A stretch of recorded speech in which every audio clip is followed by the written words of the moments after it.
အားလုံးပဲမင်္ဂလာပါရှင်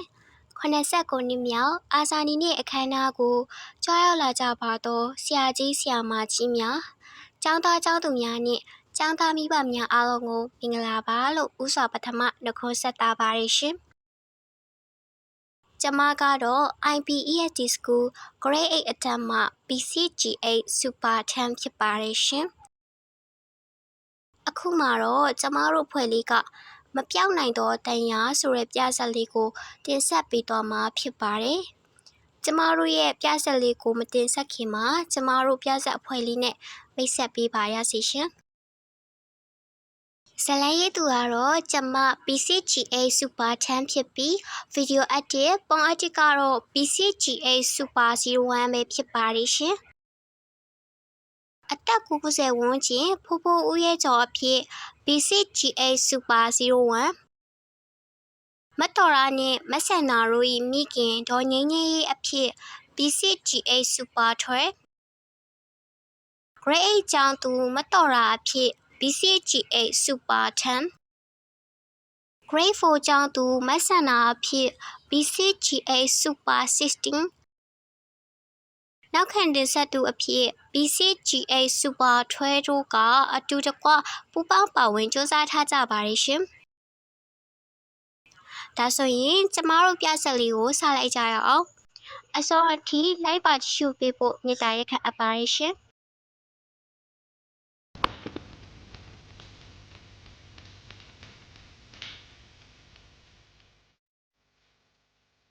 ဧကန်လေးတစ်ခုတွင်မိခင်ဖြစ်သူဒေါ်ငင်းငင်း၏သမီးကြီးတော်ရာသမီးငယ်ဆန္ဒတို့ကအခန်းတွင်တန်ရှင်းလုပ်နေကြသည်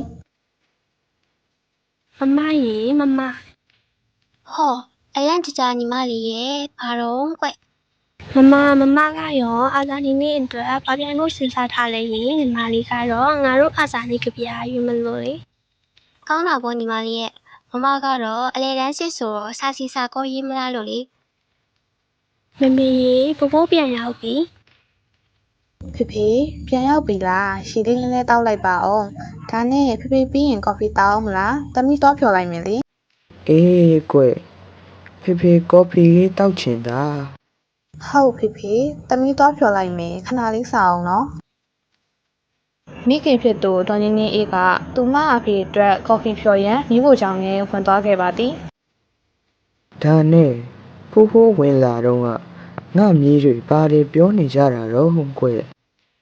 ဒီလိုပါပဲပို့ရဲ့အာဇာနည်နေ့ပြန်ပွဲဝင်ဖို့အတွက်ပြောနေကြတာပါဒီမာလေးကကြပြရွတ်ပြန်ပြီးတမီးကစာစီစာကုန်းရေးပြန်မလို့လေဩအာဇာနည်နေ့တော့ရောက်လာပြန်ပါပြီလားထိုအချိန်ကော်ဖီခွက်ကင်၍ဒေါ်ငင်းငင်းအေးဝင်လာပါသည်ဖေလမ်းလျှောက်ပြန်လာပြီးနေမကောင်းလို့လားမျက်နှာမကောင်းလို့လေမဟုတ်ပါဘူးအာဇာနည်နေ့နဲ့ပတ်သက်ပြီးငယ်ငယ်တုန်းကစိတ်မကောင်းစရာအကြောင်းလေးတွေကိုသတိရသွားလို့ပါတမီးရဲ့အဲ့တော့ငါဖိုးမွေးပြီလားယင်မွေးပြီပေါ့ငါမီးရဲ့အဲ့ဒီတုန်းကဖိုးအသက်9နှစ်10နှစ်သားလောက်ရှိရောပေါ့အဲ့ဒီနေရာအကြောင်းအရာလေးတွေပြန်ပြောပြပါလားယင်ဖိုးကြာတော့ကြာခဲ့ပါပြီငါမီးရဲ့အခုဆိုရင်နှစ်ပေါင်း89နှစ်တောင်ကြာခဲ့ပြီလေဒါပေမဲ့အဲ့ဒီကအဖြစ်ပြက်တွေကိုဖိုးရင်ထဲမှာဒီနေ့အထိမင်းမရသေးပါဘူးကွယ်မမရအဲ့ဒီက1948ခုနှစ်ကွယ်ဇူလိုင်လ19ရက်နေ့ပေါ့ကွယ်မြန်မာတက္ကရာအရာဆိုရင်1309ခုနှစ်ပေါ့ဝါကောင်လာဇန်2ရက်နေ့ပုံမှန်ဆိုရင်စနေတနင်္ဂနွေဆိုတာဖိုးတို့ကလေးတွေအတွက်မိုးပြေအောင်စောတဲ့နေ့တွေပေါ့ကွယ်ဖိုးတို့ခေတ်တွေတုန်းကသမီးတို့လိုကျူရှင်တွေလည်းတက်เสียမလို့ဘူးမိဘတွေကိုနည်းနည်းပပလောက်ကူညီစရာရှိတာကူညီပြီးတာနဲ့လွတ်လပ်စောကြတာပဲကွယ်အဲ့ဒီနေ့ကရာသီဥတုကြီးကမှုန်မှန်ကြီးဖြစ်နေတယ်မြန်မာပြည်ကြီးကန်ဆိုးမိုးမောင်ကြတော့မှာကိုချိုတိနေတယ်လို့ပါပဲကွယ် သမီးတို့ရဲ့ဖိုးဖိုးစိတ်မကောင်းဖြစ်အောင်ရှောက်မမေးကြပါနဲ့ကွယ်ဖိုးဖိုးနားပါစေ နေပါစေသမီးရဲ့မေးကြပါစေသူတို့မေးတာကိုဖေဖေတိလောက်ပြောပြရမှာပေါ့ဒါမှနောက်တစ်ချိန်သူတို့လေးတွေအရွယ်ရောက်တဲ့အခါအမှားအမှန်အကောင်းအဆိုးတိတိချာချာဝေဖန်ပိုင်းခြားတတ်မှာပေါ့သမီးရဲ့ ဖေဖေငိုနေရင်ကော်ဖီလေးတောက်လိုက်ပါဦးပြောနေရမှာတော့ပြောကြတယ်တော့သမီးမျိုးကြောင့်မျိုးဒီညခါချက်ပြုတ်လာအောင်မယ်နော် အေးပါကွယ်တွားသမီးလှုပ်เสียရှိတာလှုပ်ချေ ဖိုးဖိုးအဲ့ဒီနေ့ကဘာတွေဖြစ်ခဲ့တာလဲယင် အဲ့နေကအဖိုးမိပါတယ်ရောအဝန်းကျင်ကလူတွေရောငိုတဲ့သူကငိုကြညီးတွားတဲ့သူကညီးတွားကြနေပေါ့ငါတို့ဘလို့ဆက်လုပ်ကြမလဲဆိုတဲ့ပြောဆိုတဲ့အနေနဲ့မျက်စိမျက်နှာတွေပြက်ပြီးရုပ်ရုပ်တဲတဲဖြစ်နေတဲ့ကြားထဲမှာဘိုးတို့ကလေးတွေလည်းစိတ်မကောင်းဖြစ်ပြီးဝမ်းနေခဲ့ရတယ်ကွအာဇာနည်နဲ့အကြောင်းပြောမယ်ဆိုရင်ကလုံဦးစောအကြောင်းလဲမပါမဖြစ်ပဲကလေးတို့ရဲ့1948ခုနှစ်ဇူလိုင်လ19ရက်စနေနေ့မနက်10:38မိနစ်ဝန်းကျင်မှာဖြစ်ပွားခဲ့တာပေါ့မီးလေးတို့ရဲ့တို့ဘိုးချုပ်အပါဝင်တခင်မြဥပဝင်းဒီတော့ဥပချိုးဦးရာဇက်မန်ပါခိုင်မိုင်းပုံစော်ဘွားကြီးဆက်ဆန်ထွန်းဦးအုံးမောင်ရဲပေါ်ကိုထွေးဒီလူတွေကိုဂလုံးစောနဲ့အပေါင်းပါတွေကလောက်ကျန်တက်ဖြတ်ခဲ့ကြတာပေါ့မြည်တို့ရဲ့ ကလုံးဦးစောကအရန်ဆိုးတဲ့လူကြီးပေါ့နော်ဖိုးဖိုးသူကဘယ်ရလဲယင် ဂလုံးစောကကိုင်းစုရွာကတဲ့လူဆိုးလူမိုက်တွေပေါ်တယ်လို့နာမည်ကြီးတဲ့နေရာကပေါ့ကွယ်ဦးစောကသူ့နာမည်ရှိမှာဂလုံးဆိုတဲ့ဘွဲ့ကိုတုံးနှုံးခဲ့သေးတယ်ဒါပေမဲ့ဆရာဆန်ရဲ့ဂလုံးနဲ့တော့မနိုင်ရှင်တင်နေရပါကွယ်ဂလုံးချင်းတူရင်လဲဂုံချင်းမတူပါဘူးမိုးနဲ့မြေလိုကိုကြွာချတာပါကွယ်ကြဆုံးသွားတဲ့ဖိုးဖိုးတို့ရဲ့အမျိုးသားခေါင်းဆောင်ကြီးဗိုလ်ချုပ်အောင်ဆန်းနဲ့အာဇာနည်ခေါင်းဆောင်ကြီးတွေကိုတတိယလေးတိုင်းဖြတ်ဖြောက်လို့မရတဲ့ရုပ်ပုံတစ်ခုဟာဖြတ်ခနဲပေါ်လာလေးရှိတယ်ကွယ်အဲ့ဒါဂလုံးဦးစောပဲကလေးတို့ရဲ့ဂလုံးဦးစောကအရေးချင်းရှိတဲ့သူပါသူကကြိုးလဲကြိုးစားတယ်ဒါပေမဲ့လေသူ့အားနေချက်ကအာနာကိုတော်တော်ယူတဲ့အချက်ပဲကလေးတို့ရဲ့ဂုံချင်းမတူတဲ့ဆရာဆန်ကိုလဲလိုက်တူဂလုံးစစ်တူကြီးပွဲကိုလဲခံယူဂလုံးကိုလဲဝရင်တုတ်တက်ဖွဲ့အဖြစ်ပြောင်းနေချက်တွေကိုမျက်နာလောက်တိုင်းပြည်နဲ့ပြည်သူလူထုကိုဖိနှိပ်စော်ကားခဲ့တာကွတိုင်းပြည်နဲ့လူထုကိုရင်ထဲကမပါပဲ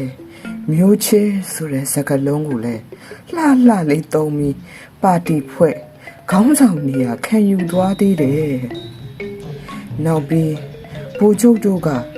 တိုင်းပြည်လွတ်လပ်ရေးရဖို့ကြိုးစားပြီးဘီလန်မှာအရေးဆိုတဲ့အခါမစားရတဲ့အမေတဲနဲ့ပတ်ခဲ့တာပေါ့ဂလုံးဦးစောကအညိုးတကြီးတယ်ကွသူကအာဃာတလည်းကြီးသေးတယ်ဒါအပြင်မနာလိုစိတ်လည်းများသေးတယ်ကွသူကမကောင်းတဲ့သူတွေကိုဥဆောင်ပြီးပြည်သူကချစ်တဲ့တို့ရဲ့ဗိုလ်ချုပ်ကိုလောက်ကျန်တက်ပြတ်ခဲ့လို့တို့ရဲ့တိုင်းပြည်ရဲ့အဖိုးတန်အာဇာနည်တွေကျွေလွင့်ခဲ့ရတာပေါ့ကွယ်တို့ရဲ့ကြဆုံးသွားတဲ့ဗိုလ်ချုပ်နဲ့အာဇာနည်ကိုအောင်မေတရိရတဲ့အနေနဲ့အဲ့ဒီနေ့ဇူလိုင်19ရောက်တိုင်းအာဇာနည်နေ့အခမ်းအနားတွေလှုပ်ကြတော့တာပဲဗိုလ်ချုပ်တို့တည်ဆုံးသွားတဲ့ 10 နာရီ 39 မိနစ်အချိန်ရောက်တာနဲ့သွားနေတဲ့ကားတွေဆိုင်ကယ်တွေစပိန်တွေလူတွေအကုန်လုံး10 မိနစ်ခန့်ငြိမ်သက်ပြီးအလေးပြုကြရတယ်လေဒါကပြည်သူတွေရဲ့ဝမ်းနေခြင်းအောက်မေ့တရိယာခြင်းလေးစားကြည်ညိုခြင်းစတဲ့ဒီခံစားချက်တွေကိုဖော်ပြနေတာပေါ့ငါမြေတို့ရဲ့အဲ့ဒီနောက်မှာကလုံးဦးစောနဲ့သူ့အပေါင်းပါတွေကိုအထူးယုံခဲမှာအချိန်ယူပြီးစစ်ဆေးခဲ့တယ်ကွပြစ်မှုကလည်းထင်ရှားနေတော့1948ခုနှစ်ဒီဇင်ဘာလ30ရက်နေ့မှာပို့ကွယ်သူတို့ငမိုက်သားတစုကိုတေရန်ချမှတ်ခဲ့တယ်ကွ